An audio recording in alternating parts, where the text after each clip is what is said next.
اور ایک آخری بات اور بھی ہے، جب میں نے اپنے استاد سے یہ حدیث مبارکہ پڑھی تھی تو جس طرح کا ذہن ہوتا ہے نا، پھر ویسی باتیں ذہن میں آتی ہیں۔ کہتے ہیں نا بلی کو خواب چھچڑوں کے، وہ بیچاری اس کو یہ کھانا ہوتا ہے تو اسی کے خواب بھی دیکھتی ہے۔ تو استاد نے مجھے کچھ باتیں بتائیں کہ امام بخاری نے یہ حدیث کیوں بیان کی۔ تو اس وقت میرے ذہن میں ایک بات آئی، میں نے اپنے استاد کو بتائی کہ حضرت میرے ذہن میں تو اس کا یہ مطلب آ رہا ہے۔ وہ کیا ہے کہ یہ جو تسبیح ہے نا، یہ اللہ کے عذاب کو ٹال دیتی ہے۔ چنانچہ حضرت یونس علیہ السلام مچھلی کے پیٹ میں تھے اور یہ اتنی بڑی مصیبت تھی کہ ٹلتی نظر نہیں آتی تھی، تو مچھلی کے پیٹ میں انہوں نے اللہ کی تسبیح بیان کی، لا الہ الا انت سبحانک انی کنت من الظالمین۔ اللہ تعالیٰ قرآن مجید میں فرماتے ہیں فلولا انہ کان من المسبحین، اگر یوسف علیہ السلام میری تسبیح بیان نہ کرتے للبث فی بطنہ الی یوم یبعثون، تو وہ قیامت تک مچھلی کے پیٹ کے اندر ہی رہتے، باہر نہیں نکل سکتے تھے۔ اب مچھلی کے پیٹ سے باہر کس نے نکالا؟ تسبیح نے نکالا۔ تو امام بخاری رحمۃ اللہ نے آخری حدیث مبارکہ حدیث تسبیح کو چنا، کیونکہ امام بخاری رحمۃ اللہ جانتے تھے کہ طلباء اس حدیث کو پڑھنے کے بعد اپنے گھروں کو جائیں گے، پھر کوئی کسی جگہ خطابت کے منصب سنبھالے گا، کسی جگہ درس قرآن کا منصب سنبھالے گا، کسی جگہ کوئی اور نوکری کرے گا، تجارت کرے گا، ان کو دنیا سے واسطہ پڑے گا۔ اب جب واسطہ پڑے گا نا تو ان کو مشکلات پیش آئیں گی۔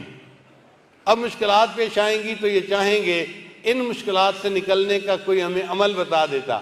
تو امام بخاری نے فرمایا ان کو عمل میں ہی بتا دیتا ہوں، اگر یہ تسبیح کی کثرت کریں گے اللہ ان کو حالات کی مچھلی کے پیٹ سے نکال دیں گے۔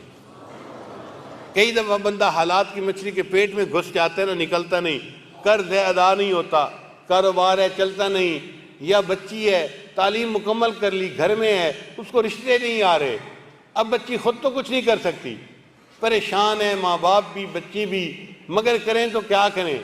تو اللہ ہی ان کے لیے رشتہ بھجوائے گا تو بچی کی رخصتی کریں گے نا ماں باپ۔ تو امام بخاری رحمۃ اللہ نے یہ حدیث تسبیح لکھ دی کہ ایسی حالت میں اگر یہ بچی تسبیح کو زیادہ پڑھے گی اللہ تعالیٰ اس کو حالات کی مچھلی کے پیٹ سے نکال دیں گے، اس کے لیے رشتہ آئے گا اور ماں باپ کے لیے فرض ادا کرنا آسان ہو جائے گا۔ تو اس لیے حدیث تسبیح کو امام بخاری رحمۃ اللہ نے اس لیے آخر پہ چنا تاکہ اس کی کثرت کر کے طالب علم زندگی کی مشکلات سے نجات پا جائے اور اللہ اس کو پریشانیوں سے محفوظ فرما لے۔ اب اس کی دلیل سن لیجئے۔ سعید رحمۃ اللہ علیہ روایت کرتے ہیں کہ ایک مرتبہ عمر رضی اللہ عنہ نے ایک بندے کو درے لگوائے، جیسے پولیس والے جوتے مارتے ہیں نا، تو عمر رضی اللہ عنہ نے اس بندے کو جوتے لگوائے۔ اب اس زمانے کے ملزم بھی ایسے ہوتے تھے کہ ان کے اندر نیکی ہوتی تھی، تو جب جلاد نے اس کو پہلا جوتا لگایا نا تو اس ملزم نے وہ جوتا کھانے کے بعد کہا سبحان اللہ، اس کی زبان سے نکلا سبحان اللہ۔ حضرت عمر رضی اللہ عنہ نے یہ سنا تو انہوں نے جلاد کو منع کر دیا کہ داہ، اس کو چھوڑ دو۔ حضرت ابن کعب رضی اللہ عنہ قریب تھے، وہ بھی بڑے قاضی بڑے عالم تھے صحابی، وہ مسکرا پڑے۔ ان کو مسکراتا دیکھ کے عمر رضی اللہ عنہ نے پوچھا ما یضحکک، اے اللہ کے حبیب کے صحابی آپ کیوں مسکرائے؟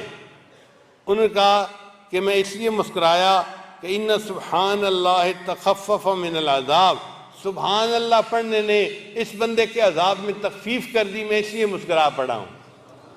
تو سبحان اللہ پڑھنے سے آزمائش میں تخفیف ہو جاتی ہے اور اللہ تعالیٰ بندے کو مشکل سے نجات عطا فرما دیتا ہے۔